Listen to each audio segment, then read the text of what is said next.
BPL এ দল নিয়েছে তো আপনার বিভাগ।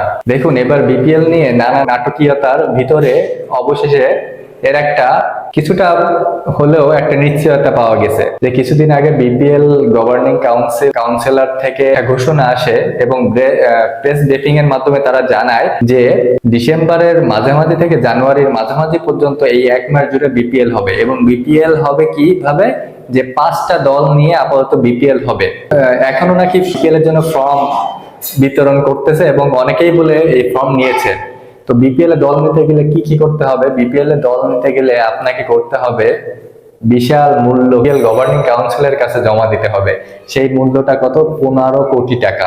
হ্যাঁ, 15 কোটি টাকার হিউজ অ্যামাউন্ট নিয়ে কিন্তু বিপিএল এ এবার যে কোনো দলকে নামতে হবে, মানে মানি গ্যারান্টি দিতে হবে। এই মানি গ্যারান্টির বিষয়টা আসতেছে কারণ গত বিপিএল এ এটা নিয়ে অনেক কেলেঙ্কারি যুক্ত হয়েছে।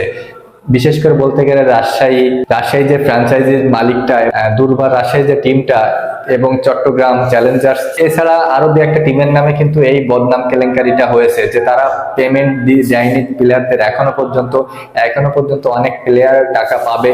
তো এই জন্য এবার থেকে একটু বিসিবি একটু সতর্ক হয়ে এই জিনিসটা করতেছে যে 15 কোটি টাকা মানি গ্যারান্টি। এই 15 কোটি টাকা কিন্তু আপনাকে 1 বছরের জন্য নয়, 15 কোটি টাকা দিতে হচ্ছে 5 বছরের জন্য। 5 বছরের করে এক একটা দলকে এই বিপিএল এর টিম দেওয়া হচ্ছে।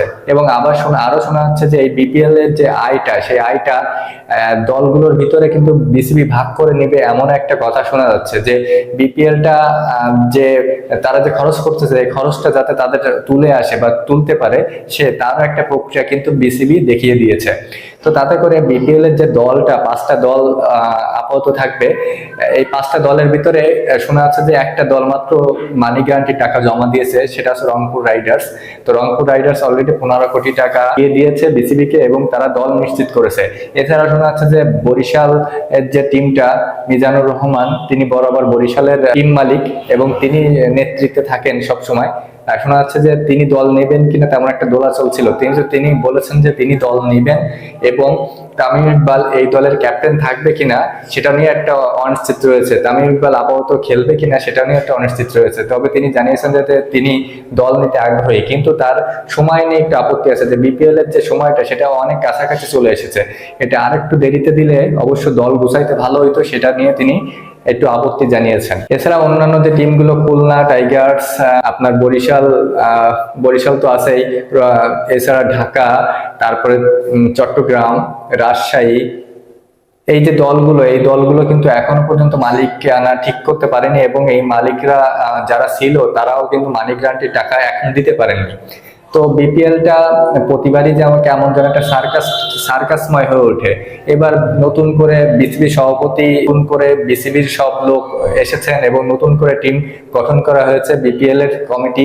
তো সবকিছু মিলে বিপিএলটা এবার কেমন হয় সেটা দেখার বিষয়। এবং আরো জানা গিয়েছে যে বিপিএল এবার ভেন্যু হবে 4টা। আর নতুন করে রাজশাহী অথবা বরিশাল, যে কোনো এই দুই বিভাগ থেকে যে কোনো একটা ভেন্যু বাড়বে এবারের বিপিএল এ। তো ভেন্যু যতই বাড়বে ততই দর্শকদের প্রতি আরো বেশি উৎসাহ জাগবে, আরো বেশি উন্মাদনা আসবে, এটা স্বাভাবিক। এটা খুবই ভালো উদ্যোগ নিয়েছে। আমি বলবো যে খুলনার ভেন্যুটাও বাড়ানো উচিত। খুলনাতেও একটা ভালো মাঠ রয়েছে এবং এটাও কিন্তু ইন্টারন্যাশনাল একটা স্টেডিয়াম। তো খুলনাতেও এই খেলাটা আয়োজন করা হোক, এটাও আমি চাই। তো বিপিএল নিয়ে আপনার মতামত কি? অবশ্যই জানাবেন। ভালো লাগলে পাশে থাকবেন।